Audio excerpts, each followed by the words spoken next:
my name is Katie St. Norris with St. Norris Wealth Management, and in this video we're going to talk about how to use the Form 4506T to request your tax information.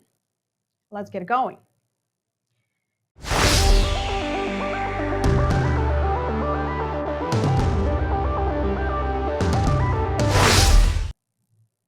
First, you can type IRS into your search engine and go to the IRS.gov website. Scroll to the section where it says Get Your Tax Records and click on it. Scroll down, you will see two options: Request Online and Request by Mail. There's also a third option that you call 1-800 phone number with the IRS and you can request your transcripts. When will you fill out 4506T form? If you're applying for a loan as your business loan with SBA, or maybe getting a mortgage to buy a house, you will need to provide a proof that your tax return's been filed and everything is in order. One of the fastest and easiest ways is to get your transcripts online. You cannot just go as a guest and fill out the information and request your transcripts. You're going to have to fill out the specific information in order to create the account with the IRS, and they have to confirm your identity. Otherwise, you'll not be able to create the account. With the mail version, you can get transcripts by mail, and they usually arrive within 5 to 10 business days. Also, on the website, you can download and print out the PDF forms, and in some occasions, the lending institution, your bank, for example, they will actually provide the forms to fill out. Let's look at the forms that I've been talking about.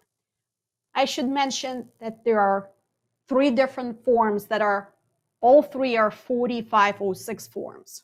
There's a standard 4506 form, which is a request for a copy of your tax return. Request of a copy, so it's basically a picture of your tax return. And there's a 4506T form, which is a request for transcript of your tax return. Not copy, but the transcript. It's a line-by-line printout of your 1040. With 4506T, it's free and it's 5 to 10 business days. It can be sent only to taxpayer's address. Now let's get to 4506T line by line. Make sure you do it correctly and you get your tax transcripts in the first try. First, you have to put your name in line 1A as it's shown on your tax return. Also, you have to provide your Social Security number. If you're requesting your business return, you have to provide your employer identification number, your EIN. If you filed a joint return, you have to provide your spouse's name exactly as it appears on your tax return and the spouse's Social Security number. Next one, where a lot of people get some problems and mistakes, on the address section here, lines 3 and 4. Line 3 is your current address. Could be a PO box, but it's your current address. Line number 4 is your previous address, as it's shown on your tax return if it was different from the address on line 3. If addresses on the line 3 and 4 are different, you have to correct that information with the IRS. For that, you have change of address form 8822 and 8822B if you're changing your business address. Next, number 5 is the customer file number. It's optional number for security purposes, and it's up to you if you want to create that number. Any additional questions that you might have, you can read all that on the second portion of the form. It has general instructions. Let's get back to the form. Effective July of 2019, the IRS will mail transcript requests only to your address of record. Next, they'll ask you transcript requested. If you're looking for your personal tax return, you have to put 1040 in here. If you're filling out this form, looking for your tax information for your business, you will do 1065 in this field for partnership or 1120 for your corporation. In the same section 6, you will have 3 options, A, B, and C, which is type of tax return transcript you're requesting. A, return transcript include almost all of the lines on your tax return, but not going to reflect any changes. Say if you amended your tax return at some point, it's not going to include that information. Account transcript. It will have additional information like your financial status of the account, any payments that you made, penalties, any adjustments. And C, record of account.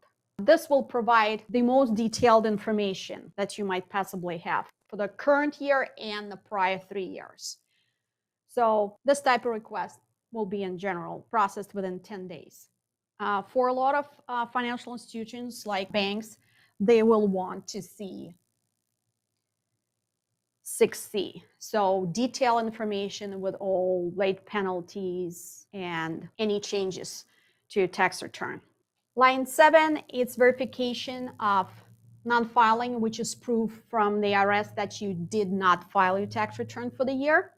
Number 8, transcripts of 1099 or your W-2 to be sent along with your tax return transcript. Section 9, year or period requested.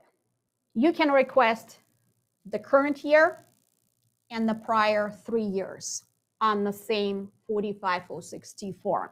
So you're going to have to put 12/31/2019 and 12/31/2018, 12/31/2017, and 12/31/2016.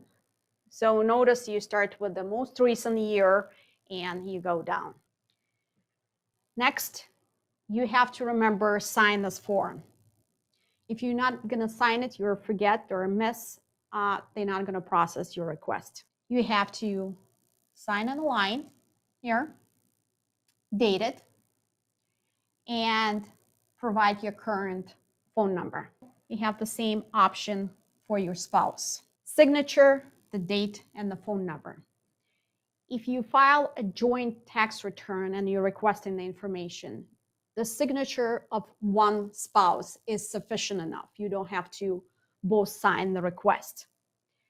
If you're requesting tax information for a corporation, partnership, estate, or trust, your responsible person has to sign the request form, and it's very important to put the title. Say in this situation, we'll have CFO. Again, if you don't include the title, it's not going to be processed. You're not going to get your information. Date and include the phone number.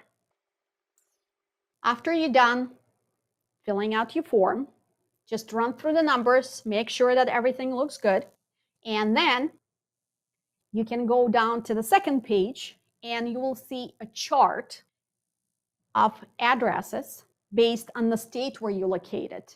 You have to send to that specific address. Much easier way that will save you some time, you can simply fax it. But notice the fax numbers, they also differ depending on the location where you're located. So you have to locate your state in the left column and then look at the corresponding mailing address or the fax number. And you're done. Also, you can use 4506T form to request transcripts if you're going to a new accountant. So they will have detailed information, and you make sure that everything is correct, all your payments been recorded, and you don't have any mistakes on your tax returns. Thank you for watching. Goodbye.